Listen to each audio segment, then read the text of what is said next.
Tranquility du Jour, June 4th, 2018.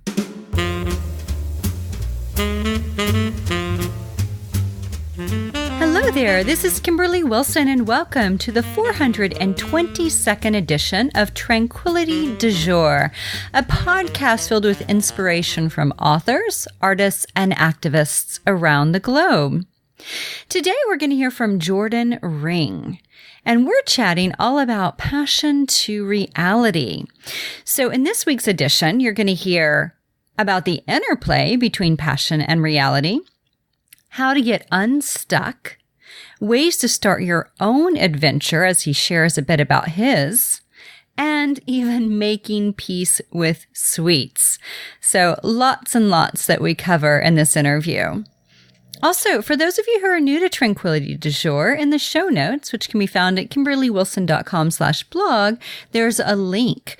Learn more here, which just gives a little bit of insight into Tranquility du Jour. We've been podcasting since 2005, blogging since 2004, and delighted to have this medium to connect with you.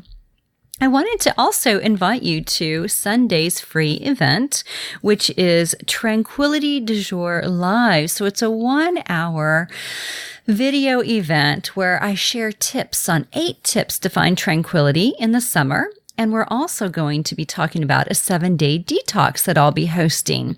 It's a fun event, free, and the idea is just to really kind of focus on unprocessed foods and paying attention to your body and self-care. And that'll be June 13th through the 20th. Again, free, but I'll be talking more about it on Tranquility du Jour Live Sunday night at 8 p.m., June 10th. You can find a link to that in the show notes or over at kimberlywilson.com. Also, if you guys are free and local or somewhat nearby, on Saturday I'm hosting Yoga and the Animals. Just yoga at an animal sanctuary includes a vegan lunch, a private tour, and of course a yoga class. And this is a wonderful fundraiser that we do every year to raise funds for Burleigh Manor Animal Sanctuary and my nonprofit Pigs and Pugs Project. And there are a few spots left. There's again a link in the show notes. There's also links to Pinning in Paris, which is the upcoming Paris writing retreat, 1 spot left in July, along with more, including Italy in 2019 and Costa Rica, and then Writing in the Woods in West Virginia in October. So you can find all the information on these events in the show notes or again at kimberlywilson.com.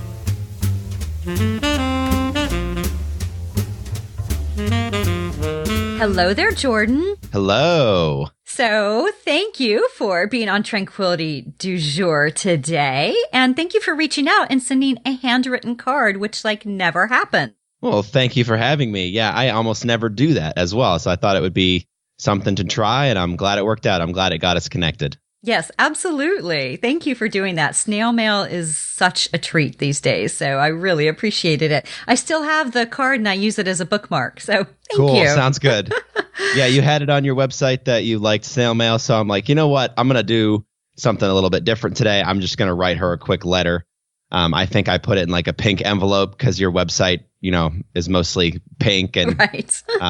I just thought it would be funny and just to try, and it worked out well. Yes, quite clever. Well done. Now, what I love about your website, right, you talk about, as the headline, is that there's an interplay between passion and reality. Yes. And so I'm curious, how would you encourage our listeners to find that connection, that interplay between passion and reality? I think it's important as something to seek, and that's a lot of what I talk about on my blog. I think I've gone most of my life not really sure what I wanted to do. And a lot of people, I think the advice is, it's either or. It's either, okay, you need to follow your passions, and you need to go down that line of things, or you need to get a safe job, like an accountant or something like that. And again, nothing wrong with being an accountant and nothing wrong with 100% following your passions. But I like to talk about kind of where is the blend in that? Where can I make a living, but also follow my passions as well, and kind of how one can make a plan to do that. It does. And it actually leads me right into the next question. So it's kind of like I've planted that. And it's like, how do you have a blog post about how to quit your job in 3 months. And so whenever you say like the sense of, freedom or the sense of doing things differently, exploring your passions, how does that tie in with quitting your job in 3 months? And can you give us a little bit of idea and example around that? Yeah, sure. I wrote that blog post after, something that my wife and I did. We decided, we actually worked together in a retirement community up until August of this year. We decided right around April, May ish, about 3 or 4 months that we were going to leave the job. We were going to quit. It took a lot of careful planning and consideration, and on our parts, prayer to be able to make that right decision. And then I think I wrote that blog post a couple months ago about how to quit your job in 3 months. Just kind of detailed the process we went through. That it wasn't something we did lightly, because we worked at a job together. That meant, and we also lived at the community. That meant we were going to be, having to find a new apartment, having to find new jobs, and kind of having to work all that out all at once. So it was not something that we wanted to just do on a whim. And that's kind of what I talk about for anyone that is in a place where not necessarily you hate your job, but you're just kind of wondering, and this is for listeners too, you're just kind of wondering what is the next step? What's the next step for you personally and professionally? And really it just boils down to kind of recognizing where you're at and then starting to make a plan. And then I kind of boil down some steps in there. But the first one is just the first step is just recognizing that you need to make a plan. And recognizing that, maybe you don't want to stay in this same job for 5 years. Right. Yeah. And I think a lot of people can relate to this. And, and it's not, as you said, that like, hate their job. But I think for a lot of people, it's like, I feel like I want to do more. I'm meant to do more. I'm meant to experience more, not so much like sit in a cubicle and shuffle papers. And I know that's not what everyone does, of course, but I just remember my experience doing that and thinking, Lord have mercy, 40 more years of this. I just can't imagine. And so how did you guys figure out like budgeting? Did you just become very strict with your budget? Did you say like, okay, this is what we're going to do, or this is where we're going to live? Yeah, that we are very lucky in that my wife and I both have always budgeted together. So it wasn't as big of a jump for us at that point. But yeah, that's another thing that I talked about too, is that, the money's important. If you're going to find that blend of reality and passion, you might be in a stage where we currently are still, that we're still trying to figure that out, trying to follow what we believe we want to do in our hearts, but also, we got to pay the rent every month. So, but yeah, we discuss budgeting. Right now we discuss it weekly. That can get excessive at times, so I don't recommend that to everyone, but definitely starting out in our new entrepreneurial venture that we're on. We recommend that, we just enjoy it too. We enjoy the conversation that comes of it. We're on the same page with our budgeting and with our money situation. Yeah, there's this great book by Janice McLeod, and it's about her taking a year to kind of sell everything or, shed or like cut off cable, all this sort of stuff in preparation to then move to Paris. And, it's just so great to see how people do this. And, for you guys, it's 3 months. Other people, it could be a few years, especially, many people have accumulated a lot of things. So there's a bit of shedding. That, has to be done. But what I love, with regard to budgeting is how the more you become aware of where your money's going, it's like, oh, wow, I can cut back on things like that. Or I don't need to go out to lunch every day, or, whatever it is. And it's not to deprive ourselves from things, right? But it's also to be just a little bit smarter of how we are spending our money so that we can have these additional type experiences. Yeah, that's really how I see it too. I see it as, making sacrifices to gain those experiences. We both knew that upon leaving the jobs and Miranda is my wife, Miranda finding a job and me kind of doing more freelancing stuff and working on my blog, that it would mean sacrifices and certain things. We wouldn't be able to go out to breakfast every day. We love going out to breakfast. I love coffee. I love Starbucks. I love all those things. All those things are great. But it's just that if I want to do what's really important to me, if I want to have that kind of lifestyle where I'm working from home, then that means I don't get those other things too. So it's just kind of, it all kind of balances together and works together. But again, if you budget and you talk about that stuff, you kind of know, you can kind of see where you're at with everything. Right. Yeah. And I remember whenever I left my full-time job, about 20 years ago, it was one of those things where it was all the budget. You're like, okay, yep. Can I afford to do this? And then whenever you're like, yes, and I will be quite frugal, but I can afford to do it. It's just like, it's really liberating to know, like, okay, at least I can get my expenses covered. I won't be, going on trips or what have you, but I can get by. Exactly. Now, Jordan, you've written 4 books, and what I love about these is they're quite different, right? 3 are related to diet, and 1 is related to is about getting unstuck. And so I'd like to dive in first, if it's okay, to this idea of getting unstuck, because I think this is something listeners can probably relate to. As we think about it, we're all stuck at different times, whether or not it's on a project, whether or not it's a period in our lives.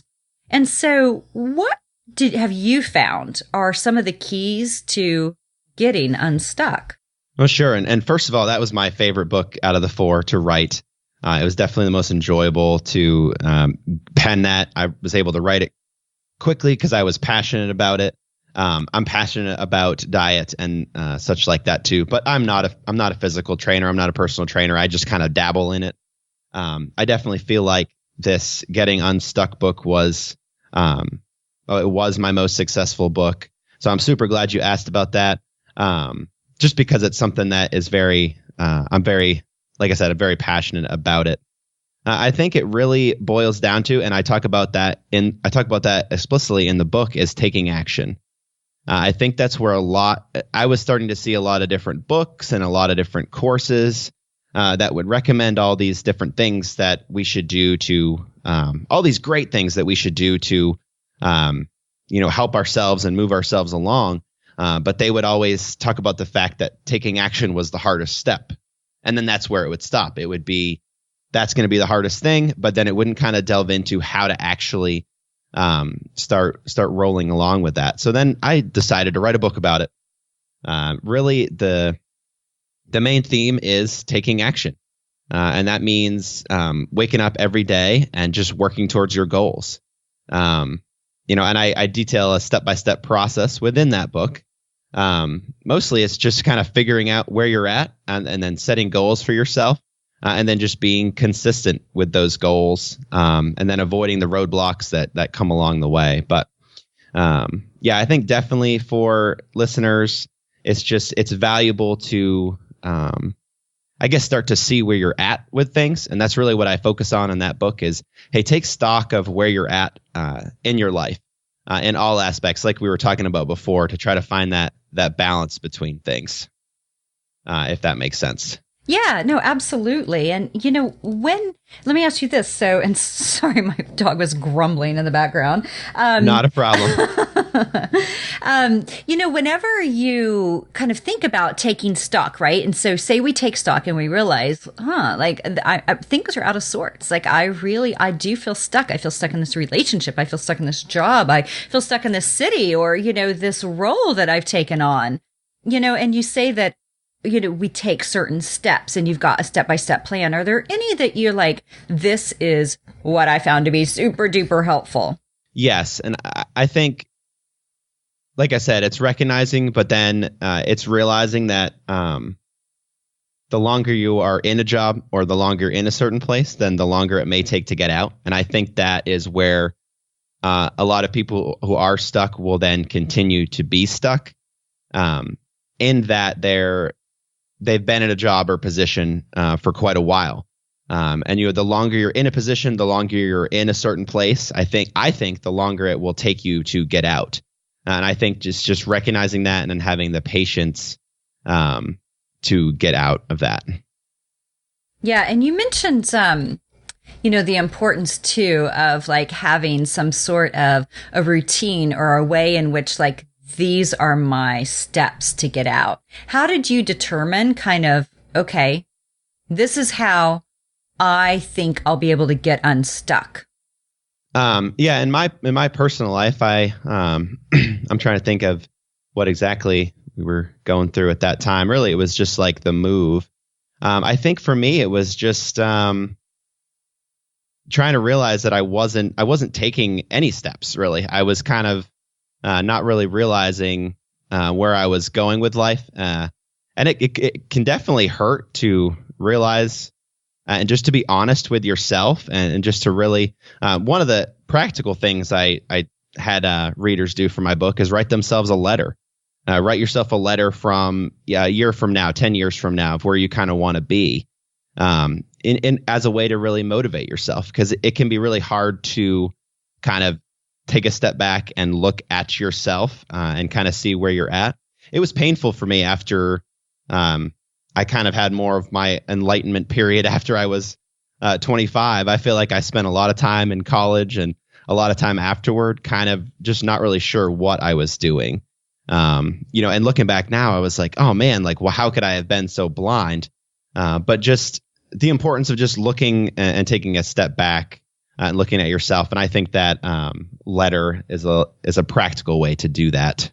Yeah, that letter's a great idea. It's so fun actually to write, into like a future self or even, a letter to your kind of younger self. But I love that exercise. And, and for some people too, it can be like, oh my God, that's so big, or, it's so hard to think that far out. So you could even do it like a letter to yourself in 6 months, or 10 years. Exactly. Yeah. Yeah. You could say, write a letter to yourself in 6 months when you're doing something completely different. And then make a plan. Write down what you're going to do that month. Write down what you're going to do the next month, because things don't happen overnight. And that could be one of the hardest things, is being consistent, deciding you want to do something, and then following through on that. Right. It's the follow through, right? That's the hard part. Because we can write these letters, we can list our action steps, and then it's like, oh yeah, and we got to do them. Yeah, I think a lot of that has to do with kind of immediate gratification and not delaying that gratification. And I say that, and that I'm still not great at that. I love to have things right now if I can get them. But I know that a lot of things in my life, a lot of goals that I have, I'm not going to be able to achieve no matter how hard I work this week. It's going to take this week and next week and the week after. So that's just something I'm still working through, but it's just something to be good to realize. Well, one of the things you talk about too a bit, right? So you have these 3 other books is with regard to weight loss, and I love this. So Peace with Sweets. This is one that I was like, I can't wait to talk to him about this. The Action Diet, 35 Practical Weight Loss Tactics, and Favorite High Fiber Foods. So let me ask you, I want to talk a little bit about each of these, or like some takeaways for listeners about each of these. Which one would be the sexiest to start with? Maybe the sweets? Yeah, I would say the sweets is the sexiest. Yeah. So let's talk sweets. So you write about weight loss. So can you tell us a little bit about your story and how you were able to write a book about making peace with sweets? I think I was able to write it because I was in the midst of it. And I feel like that's where some of the best or our own personal best writing can come from, is our own personal experiences. It's something that book was not easy to write. I had to do a lot of research, and I had to really test myself and push myself. When I found myself writing that book, eating like a scone or something, I had to say, you know what? I think I need to take a step back and maybe listen to some of my own advice here. So it was definitely very trying and pushing in that way. But again, that was part of the reason I love to write these books, is that it pushes me, in my own personal goals. But yeah, that book was definitely challenging to write, but I felt like I had to do it because a lot of what's out there is, especially as far as diet goes, a lot of people are pushed to the low fat and all those different types of foods. But And sugar is just kind of the enemy I talk about in that book, because it comes in so many different forms and so many different names that a lot of times we don't even realize that we're getting it. And I noticed just the other day, again, we had a V8 splash juice in our fridge that I think someone had got us for some kind of Thanksgiving event that we had. And I look at it and there's high fructose corn syrup and corn syrup. And I'm just kind of blown away by how often that stuff gets in our foods, Yeah. And, the crazy thing is you think you're doing something good for yourself, right? You're like, oh, V8, it's healthy, and then you look and it has, I don't know how many X grams of sugar, but it can be shocking. Exactly. And I do talk about that in that book too, is just kind of being, again, like I was talking about before, and I'm sorry if I'm beating a dead horse with this, but it's that awareness factor that, I definitely enjoy talking about. But yeah, it's again, just being aware of what's out there and just being able to recognize it, just being able to look at a food label and say, ooh, that's not too good. When otherwise we may have just had it and not even thought about it. And in your research, what did you find that is the kind of average amount of sugar grams one should have in a day? Oh, I don't remember exactly what it is. It's definitely a lot lower than you'd think. Yeah. It's amazing because even in juices, fruit juices that we see as on a commercial, say like a Tropicana commercial, we see orange juices being super healthy. But that's actually one of the highest amounts of sugar in juice. I don't remember the exact grams, but I do know it's a lot lower than you might think, and it's very easy to get. It's so easy to get. So I don't know if you saw the documentary Fed Up that came out maybe like 5 years ago. I'm not sure. Okay. It sounds sort of familiar, yeah, but I'm not sure. So, and listeners, I'll put a link to it in the show notes. It is so good. It's a Katie Couric documentary, but a lot about childhood obesity, but it really shines a light on sugar. And so at the end of it, it encourages you to take a 10-day sugar detox and not like full sugar detox, but detox of added sugar, right? So an apple is going to have sugar, but it's like if you get dried apple that has had sugar added to it. That is a very, very good point. Yeah. And I believe whenever I researched it, it's like 25 grams. And just to give you an idea, and I think that's for women. I think men, it might just be like a few grams higher. And this is so interesting is I used to treat myself to Starbucks soy chai lattes like a couple times a year. And I was like, oh, this is so decadent. And I remember checking, and then I get it with soy milk, and I checked and it was 46 grams of sugar. Yep. And I was like, oh my gosh, here I think I'm giving myself a little treat, right? And it's like, oh my gosh, that's double the amount in a beverage, It's shocking. Yes, and that is one thing. It's beverages that really can kind of get you. Yeah, and I have a friend who's like, I never drink my calories unless it's like, maybe like whiskey or something that is just something that is like a little treat here and there. But he's like, I never, ever drink my calories. And I love that. I think it's a really interesting way to think about it. That's very smart.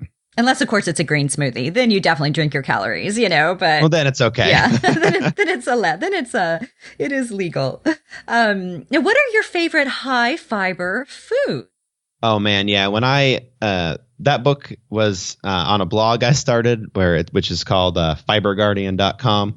I was recommended to go on a high fiber diet after I gained a lot of weight after college. And since about 6 months after college, I was able to lose the weight and have luckily kept it off ever since, through a lot of commitment and consistency, because that's what it takes. It takes being committed to it and, not falling into the same mistakes. And when I was in college, I ate very, very poorly. I didn't really eat any high fiber foods. I would have an apple every once in a while, but anyway, ever since I went on that diet, I would eat a lot of chili, because chili has beans or legumes in it, and they're actually very good for you. They're high in protein and fiber. I love, now I'll eat any kind of vegetable and any kind of fruit. I eat as many fruits and vegetables as I can get. But yeah, I would say any fruits and vegetables like apples and bananas are my, for sure my favorites, but I love pineapple and that stuff as well. Yeah, and pineapple has tons of sugar, but it's so good. I know.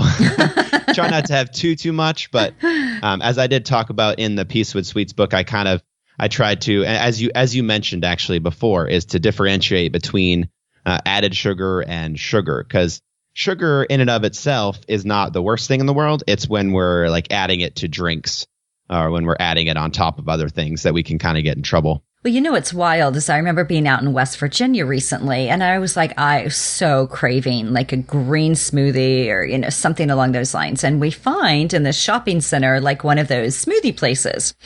And I pulled up the nutritional kind of page because it was like a chain. So it had it all online. And one of their smoothies that I was interested in was over 1,000 calories. So wow. I was just like, wow, the fact that so many people will drink this as, because who necessarily will go online to check what the content is. And I was really curious about the sugar, and some were actually over 100 grams of sugar. But, I was like, who actually does that? Most people, won't. They don't necessarily have the time or the interest. And yet they'll pick one up thinking I am being so healthy. And then it's like, oh my gosh, you're just flooding your system with sugar. You have no idea. And, it's like a calorie and sugar bomb, some of these like places that you think are healthy. Yep. It's amazing kind of what's out there and what, what we're actually putting in our bodies. Sometimes we don't fully realize, until we start looking at those labels. And then I think sometimes we still don't even know. So it can be very hard. Yeah. Yeah. And that's why, I'm really big on, even though I struggle with this because I grew up in Oklahoma and loved me some processed food, is, to really get food in its natural state. As you said, fruits and vegetables, nuts, legumes, it's how to eat more things that do not come in boxes. Yes. Now, tell me a little bit about the Freedom Cast. So you and your wife recently started a podcast. Yes, it's called Freedom Caste, Leaving Normal Behind. And it's super cool. It's just a project that my wife and I do together. We worked together for about 2 years in that retirement community. And upon leaving, we're both going to kind of go our separate ways as far as job things go. So we were very intentional about saying, hey, we love working together. We want to have a project. So we decided, and I had been considering starting a podcast, but wasn't totally sure. And then she was like, hey, you know what? Let's do this. Let's do it together. And it's been a great experience. We've been doing it since August of this year. I just published our 17th episode on December 8th. So we were really excited about that. That was mostly Miranda discussing how to live a more minimalistic life. She's read the book, The Life-Changing Magic of Tidying Up by Marie Kondo. So she was talking about that and kind of what she's learned and kind of how it's changed our lives and thinking with that kind of stuff. So definitely cool and exciting.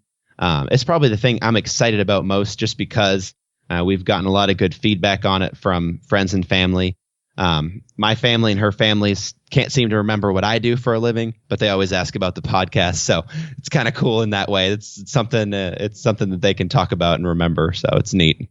Yeah, it's kind of like if you are an accountant or something that people just understand what you do, they kind of even avoid asking because they just don't quite get it. Yes. They're like, what? You write books? You do this stuff on a website? What? Yeah, they're like, I don't really understand that. So, but they can wrap their heads around the podcast, which is pretty cool. So yeah.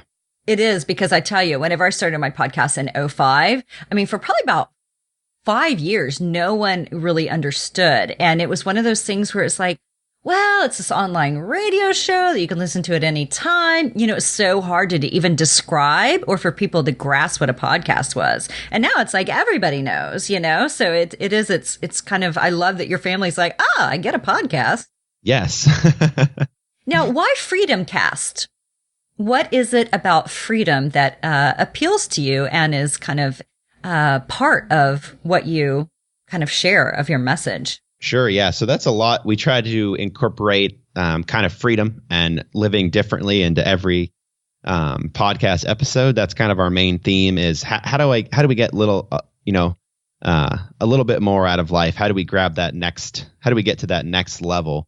When we have guests on the show, we discuss those things. And But yeah, it's really about just gaining freedom. I don't want to just say freedom from the normal, but it's kind of questioning, doing things the way that we've always been told. We talk about the fact that Miranda and I, we share one car right now because I work from home and we don't need one. And then we talked about the minimalistic living. It's just really trying to just challenge ourselves, I think is the best way to put it, and take that next step, and not just not become complacent in any way in our lives. And let me ask you this, Jordan. I always love to ask my interviewees the theme of the podcast, or at least the name of the podcast, Tranquility du Jour, right? So it's this idea of how do we find tranquility in every day? And I love interviewing different people that share tips and tricks on how they're finding meaning really in their lives. And so for you, how do you try to find tranquility in what you do? Oh, I love that question. I think that's a great question. I think I try to find it by seeking it out and searching for it every day, and not doing things the same way every day just because I think like I was just talking about, just because I've always done them, but really just trying to do the best I can every day, and that is pushing myself, and not just being I'm definitely more of an introvert, so I think that I have to push myself in that way to go out there, to go to Starbucks and have conversations with people, to really get out there and just build relationships. I think everything comes down ultimately to building relationships, whether you're in business, whether you're doing a podcast. I think that true meaning comes through building relationships with people, and not just doing it to see what you can get out of it, but to really build other people up as well. So definitely, if I had to give a one-word answer to your question, I would say, for sure, I would say relationships. Beautiful. Yeah. And studies show how important they are, even as we age in particular, it's like so important to maintain relationships, and people who have more relationships or really nurture them, that they tend to be happier. And so I think that's a really important piece for you to mention. So thank you. Sure. So Jordan, anything else you'd like to share with our listeners about sugar, about stuckness, about life in general? I don't think so. I think we covered most of the topics there. I think, again, I just reiterate just the, have a check-in session with yourself and just ask yourself how you're doing. I think time can go by so quickly sometimes that even if we are seeking, even if we are trying to reach goals, there's some times where all of a sudden a week will go by and we haven't made much progress. So just be willing to check yourself, and then just try to get back on that train as quick as you can. Beautiful. You know what I love about that is it reminds me with regard to mindfulness or meditation. Every time you sit down to meditate, it's your mind will wander every few seconds. It's just what our minds do. And so there's this idea of begin again, just begin again, start over. And again, you do that based on awareness that your mind has wandered off. And so I love this, what you just said, because it's again, whenever you notice that you yourself have wandered off track, and it could be as simple as you got a soy chai latte and you only wanted to have a few grams of sugar that day. And you're like, okay, duly noted. Next time I will not get a soy chai latte. I'll get an herbal tea, so I love this just reminder of get yourself back on track. It's like you have not lost it. If you make a mistake, we all make mistakes. We're human, and just start again, begin again.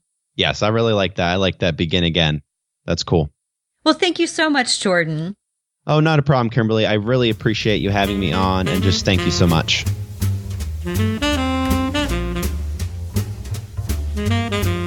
Savvy Sources. You can find Jordan on Facebook and at Twitter, and there are links to find him there, along with his website, which is jmring.com.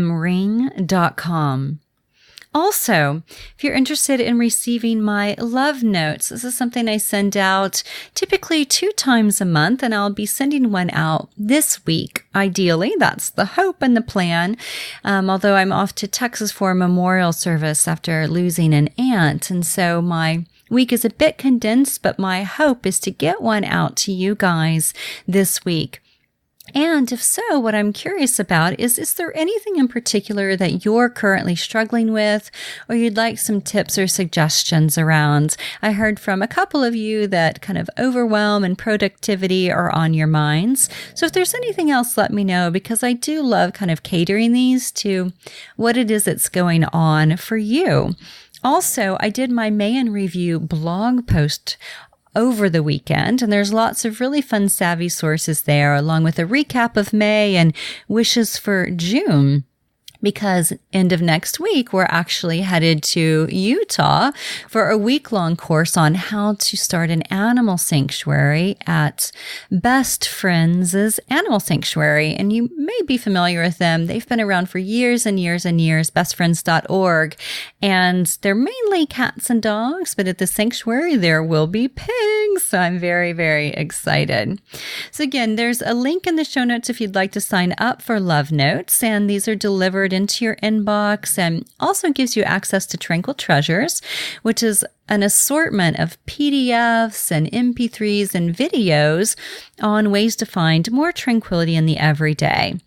There's also a link to the Compassion is a New Black Tea. We're currently out of the medium large, but we're getting more in stock. A big thank you for your support of these. And as always, a portion of the proceeds benefits Pigs and Pugs Project. You can find out more about that at pigsandpugsproject.org. Then also there's a link to find me on social media, Instagram, Pinterest, Facebook, Twitter, and YouTube. Also a link to Tranquility, my locally sewn eco-friendly fashion line. And the great thing is, for those of you who will be joining TDJ Live, you'll get a coupon code to get a discount off of the Tranquility collection. There's also a link to my 5 books, e-courses, and a link to download the Tranquility du Jour podcast app and read about my passion for animals. I, as always, want to thank you so much for tuning in. And if you have a moment to pen a review on iTunes about this podcast, I'd be so very grateful, or even to share this podcast via social media. Also, if you have a moment to pen a review of any of my books on Amazon or Goodreads, would be oh so grateful. Really appreciate your support. I hope to see you on Sunday night, June 10th, and I wish you a delightful week ahead. Happy, happy June. Bye-bye.